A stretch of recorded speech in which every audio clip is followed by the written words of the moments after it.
साल 2015 आईआईटी मद्रास के हॉस्टल के एक छोटे से कमरे में एक लड़का जो रात भर कोडिंग करता था और जिस गूगल का यूज करता था नॉर्मल लोगों की तरह। उस वक्त किसी ने सोचा भी नहीं होगा कि आज वही लड़का गूगल जैसे बड़े जायंट से कम्पीट करे। वो लड़का है one and only Arvind Srinivas.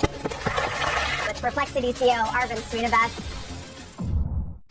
Arvind Srinivas, जिसने 2022 में अपना स्टार्टअप परप्लेक्सिटी स्टार्ट किया, जो आज गूगल जैसी कंपनी के लिए थ्रेट बनी हुई है और जिसकी वैल्यूएशन आज $20 बिलियन तक रीच कर चुकी है। तो आखिर कैसे एक मिडिल क्लास बॉय ने ये पॉसिबल किया और क्या खास है जो परप्लेक्सिटी को बाकी एआई टूल्स से डिफरेंट बनाता है कि सिर्फ कुछ ही ईयर्स में ये $1 बिलियन कंपनी बन गई और इतने बड़े एआई टूल्स को टफ कंपटीशन दे रही है।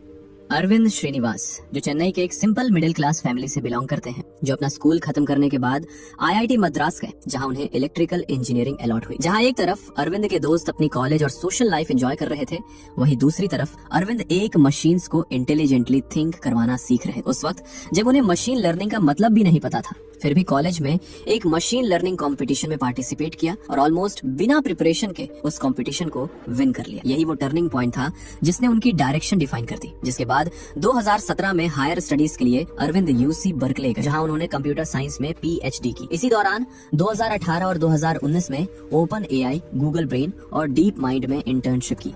यही अरविंद को क्लैरिटी मिल गई कि परफेक्ट सर्च का मतलब एडवांस एआई होता है। जिसके बाद नवंबर 2022, जब इंटरनेट का मतलब ज्यादातर लोगों के लिए सिर्फ गूगल ही था, तभी लॉन्च होता है चैट जीपीटी और एक डिजिटल लैंडस्केप ट्रांसफॉर्म हो गया, जहां लोगों ने पहली बार एक्सपीरियंस किया कि कंप्यूटर सिर्फ आंसर्स नहीं देते, बल्कि कॉन्टेक्स्ट, लैंग्वेज और यूजर के इमोशन को समझकर उनके अकॉर्डिंग आंसर प्रोवाइड कर सकते हैं। बट प्रॉब्लम ये थी कि चैट जीपीटी की भी कुछ लिमिटेशंस थी, जैसे रियल टाइम इन्फॉर्मेशन अनअवेलेबल होना और वेरीफाइड सोर्सेज विजिबल नहीं होते थे, जिस वजह से यूजर्स फुल्ली ट्रस्ट नहीं कर पाते थे। सो जहां एक साइड गूगल था जो सर्च करने पर मल्टीपल लिंक्स प्रोवाइड करता, वहीं दूसरी साइड चैट जीपीटी जो यूजर से ह्यूमन टोन में आंसर तो देता बट कोई लिंक्स या सोर्सेज शो नहीं करता। एग्जैक्टली यहीं पर एक मैसिव गैप एग्जिस्ट करता था और इसी गैप को फिल करने के लिए अरविंद श्रीनिवास ने इनिशिएटिव लिया और यहीं से इवॉल्व हुआ परप्लेक्सिटी का कॉन्सेप्ट।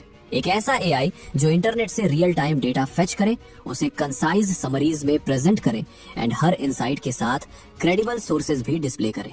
बट यहीं पर अरविंद के लिए सबसे बड़ा चैलेंज क्रिएट होता है, जो था कैपिटल का, क्योंकि कटिंग एज एआई मॉडल बनाना $multi billion इन्वेस्टमेंट मांगता है, जो अरविंद के लिए पॉसिबल नहीं था। तब अरविंद ने एक स्ट्रेटेजिक थिंकिंग अप्लाई की। बाकी एआई टूल्स की तरह खुद का मॉडल बनाने के बजाय उन्होंने दुनिया के बेस्ट मॉडल्स जो ऑलरेडी एग्जिस्ट करते थे, उन्हें अपने एआई में इंटीग्रेट कर दिया, जिसकी वजह से परप्लेक्सिटी एक एआई एग्रीगेटर प्लेटफॉर्म बन गया, जो जीपीटी, जेमिनी और लामा जैसे मॉडल को एपीआईएस के थ्रू इंटीग्रेट करता है और यूजर्स को clear, verified, single answer output deliver करता है।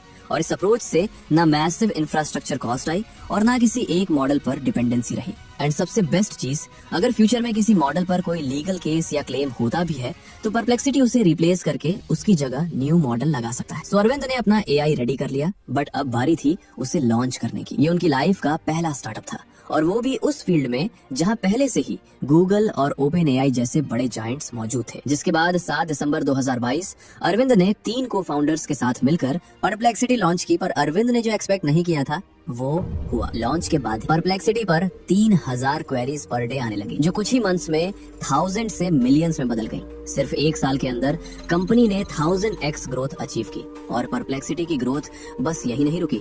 इस रैपिड ग्रोथ और सक्सेस को देखते हुए world biggest chip maker company Nvidia and Amazon founder Jeff Bezos और सॉफ्टबैंक जैसे टॉप टियर इन्वेस्टर्स भी जुड़ गए। जिसके बाद 2025 तक परप्लेक्सिटी की वैल्यूएशन $20 बिलियन तक पहुंच गई और आज परप्लेक्सिटी पर 30 मिलियन से ज्यादा सर्चेस डेली होते हैं, जो इसे दुनिया के फास्टेस्ट ग्रोइंग एआई स्टार्टअप्स में से एक बनाता है। एंड अब क्वेश्चन ये है कि गूगल या ओपन एआई, जो इतने बड़े जायंट्स हैं, वे खुद ऐसा प्रोडक्ट डायरेक्टली क्यों नहीं बनाते? सो इसका आंसर उनके बिजनेस मॉडल में छुपा है। गूगल, जिसका प्राइमरी रेवेन्यू एड्स से आता है, अगर वो परप्लेक्सिटी स्टाइल आंसर इंजन बना देता तो यूजर्स लिंक्स पर क्लिक ही नहीं करेंगे, जिससे एड इंप्रेशंस गिर जाएंगे। और दूसरी तरफ ओपन एआई और माइक्रोसॉफ्ट अपनी एलएलएम एपीआईज सेल करके बिलियंस जनरेट करते हैं और अगर वे एक न्यूट्रल एआई इंटरफेस लॉन्च करते तो वे अपने ही कस्टमर्स के साथ कम्पीट करते दिखेंगे। आज अरविंद श्रीनिवास का विजन बिल्कुल क्लियर है, फ्यूचर सर्च का नहीं बल्कि एआई आंसर इंजिन्स का, जहां यहाँ यूजर्स सिर्फ सर्च नहीं बल्कि समझने, कंपेयर करने